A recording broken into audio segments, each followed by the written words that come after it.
جب کوئی توبہ کر لے گا تو اس کے گناہ بھی نیکیوں سے بدلے جائیں گے. سورۃ الفرقان کی آیت نمبر 68 سے لے کے 70 تک ہے. ٹھیک ہے. اور دیکھیں حضرت عمر ابن عاص کے بارے میں صحیح مسلم میں بڑی لمبی حدیث ہے. آپ نے نا یہ سٹریم سے نکلنے کے بعد ہدایہ پورٹل چینل پہ ایک میرا کلپ دیکھنا ہے حضرت عمر بن عاص کے اوپر. اس میں نے یہ مسلم شریف کی حدیث تفصیلی بتائی ہے کہ ان کی زندگی میں 3 اوقات آئے تھے. جب وہ مسلمان ہونے کے لیے آئے تو انہوں نے پہلے شرط یہی رکھی تھی. پہلے انہوں نے ہاتھ آگے بڑھایا بیعت کے لیے, حضور نے بھی ہاتھ نکالا. اس سے پہلے کہ وہ ٹچ کرتے انہوں نے پیچھے کر لیا. ان کا یا رسول اللہ پہلے گارنٹی دے کہ میں نے جو اسلام کے خلاف کیا تھا وہ سارا معاف ہے. تو آپ نے فرمایا اے عمر تجھے نہیں پتا کہ اللہ تعالیٰ اسلام لانے کی برکت سے سابقہ کے سارے گناہ معاف کر دیتا ہے, ہجرت کی برکت سے سابقہ کے سارے گناہ معاف کر دیتا ہے, اور مقبول حج کی برکت سے سابقہ کے سارے گناہ معاف کر دیتا ہے.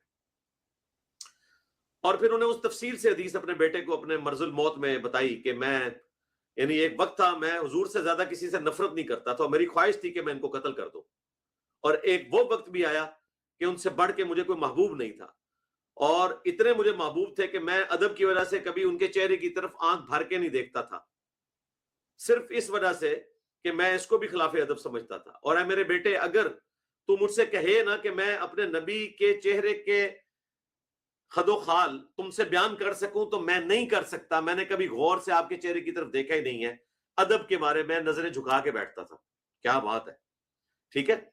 تو ان کے بھی سارے گناہ معاف ہو گئے. اور یہ وہ شخص ہے جو حبشہ ہجرت کرنے گئے تھے مسلمان, نجاشی کے پاس یہ بندہ اتنے تحائف لے کے گیا تھا اس وقت کہ ان کو ہمارے حوالے کریں, یہ ہمارے باغی ہیں. اور دیکھیں اللہ نے اسی بندے کو ہدایت دے دی, عمر بن عاص کو رضی اللہ تعالیٰ عنہ. تو توبہ کرنے سے سب کچھ معاف ہو جاتا ہے. رہا یہ معاملہ کہ جو عادی مجرم ہے اور وہ باز نہیں آ رہا اور اسلامک حکومت کے اندر ہے اور وہ فتنہ اور فساد کھڑا کر رہا ہے, تو پھر وہ گستاخ رسول والی سزا نہیں ہے, بلکہ اس پہ آیت محاربہ سورۃ المائدہ کی آیت نمبر 33 لگے گی, فساد فی الارض کی سزا. تو وہ ایک دقیق مسئلہ ہے, اس کا کوئی لینا دینا نہیں ہے آج کے دور کے ساتھ, کیونکہ نہ تو کہیں پہ اسلامک حکومت موجود ہے جسے آپ اسلامک حکومت کہیں, نہ خلافت قائم ہے. اس دور میں آپ کے جو معاملات ہیں وہ یہی ہے کہ آپ نے علمی سے اپنا مقدمہ پبلک کے سامنے رکھنا ہے. ٹھیک ہے. دوسرا سوال کریں. علی بھائی آپ نے اس کا جواب نہیں دیا, جو نان مسلم پر اپلائی ہوتی ہے جو توبہ نہیں کرتے. نہیں, نان مسلم کے اوپر تو معاملہ میں نے آپ کو بتایا نا کہ ڈفرنٹ ہے. جو توبہ نہیں کرتے وہ اس کا آپ سے لینا دینا ہی نہیں ہے. یہ حکومت کا کام ہے کہ اگر وہ فساد فی الارض کر رہے ہیں تو ان کے ساتھ کیا معاملہ کرنا ہے گیون سرکمسٹانسز میں. اور اگر فساد فی الارض وہ نہیں کر رہے تو پھر ظاہر ہے کہ انہیں بھی جینے کا حق ہے, وہ بھی رہیں گے, ہم بھی رہیں گے. وہ اپنا موقع بیان کریں, ہم اپنا موقع بیان کریں گے. آپ مجھے بتائیے کہ دنیا میں 2.25 ارب لوگ ایک انسان کی عبادت کر رہے ہیں, عیسیٰ ابن مریم کی. ہمارے ملک کے اندر بھی 2.5 سے 3 کروڑ لوگ تو موجود ہیں ان کے دعوے کے مطابق, کرسچنز. تو وہ چرچ میں ہر سنڈے کو ایک انسان کی عبادت کرتے ہیں. ہمارے نزدیک تو یہ بہت بڑی گستاخی ہے اللہ تعالیٰ کی کہ ایک انسان کی عبادت کی جائے. لیکن ہم نے کو ایگزسٹ کرنا ہے. رہے یہ معاملات کے جی فلاں نے گستاخی کر دی, اس کے ساتھ کیا ہونا ہے بھئی, آپ کا کوئی لینا دینا نہیں اس مسئلے کے ساتھ. اس مسئلے کا تعلق یہ سوال مجھ سے پرائم منسٹر کریں گے, یہ سوال مجھ سے چیف جسٹس کریں گے. آپ لوگوں کا کوئی لینا دینا نہیں ہے. آپ بس علم دین حاصل کریں, لوگوں کو دین سکھائیں. ٹھیک ہو گیا. ان کے خلاف دوسرا سوال کٹوانی کر لیں. چاہیے گستاخی کرتے ہیں.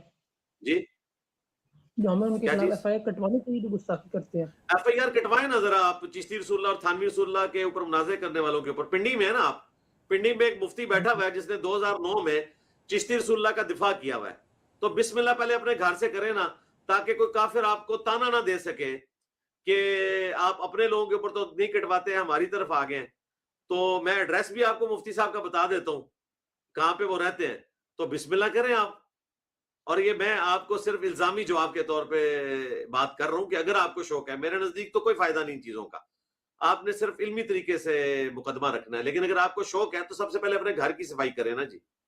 ٹھیک ہے. اچھا مطلب آپ کا موقف ہے کہ کوئی گستاخی کرتا بھی ہے تو ہم اس کو تبلیغ میرا کریں. بھائی میں نے بیان کر دیا نا, میں نے اس میں سے کچھ بھی نہیں نکالنا, نہ آپ نے اس میں سے کچھ نکالنا ہے, سوائے علمی شہادت پوری کر کے سائٹ پہ ہو جائیں گے.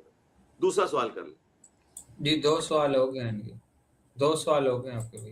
ایک مائک ان کا بند ہو گیا, دوسرا سوال بھی کر لیں. کریں جی دوسرا سوال. اچھا میرا دوسرا سوال یہ کہ جو آپ نے ایک ویڈیو میں کہا تھا محمد بن عبد الوہاب کی جو نواقض اسلام ہے کتاب کہ انہوں نے اس پہ غلو کیا کئی معاملوں پہ, تو آپ نے وہ معاملے نہیں بتایا کہ کون سے معاملوں میں اس نے غلو کیا ہے؟ ہاں وہ میں نے کبھی اس کو ٹاپک نہیں بنایا. وہ غلو جو ان کا کرنا ہے اس کا مطلب یہ نہیں ہے کہ میں نے کوئی ان کو دار اسلام سے نکال دیے. انہوں نے سخت اس میں گفتگو کی ہوئی ہے اور شرعی فتویٰ جو بیان کیا ہے, کیونکہ اس کی زد میں تو بہت سارے لوگ پھر آ جاتے ہیں. اسلام میں یہ ہے کہ آپ نے جب کسی کے اوپر اس قسم کا فتویٰ لگانا ہے تو اس کے گیون سرکمسٹانسز دیکھتے ہوئے بھی معاملات کو دیکھ کے چلنا ہے. میں آپ کو چلیں ان جنرل بتا دیتا ہوں. اس کتاب کو لے کے چلنے والا جو سلفی اہل حدیث وہابی فرقہ ہے, ان میں ایک اسٹرانچ قسم کا گروہ ہے جو حکمرانوں کے خلاف خروج کو جائز سمجھتے ہیں, اور ان کا یہ موقف ہے کہ جو حکمرانوں کے خلاف کھڑے نہیں ہوتے انہوں نے کفر کے نظام کو ایکسیپٹ کیا ہوا ہے. مثلا ہم جو پاکستان میں رہ رہے ہیں, پاکستان کے کئی قوانین ایسے ہیں جو خلاف اسلام ہیں.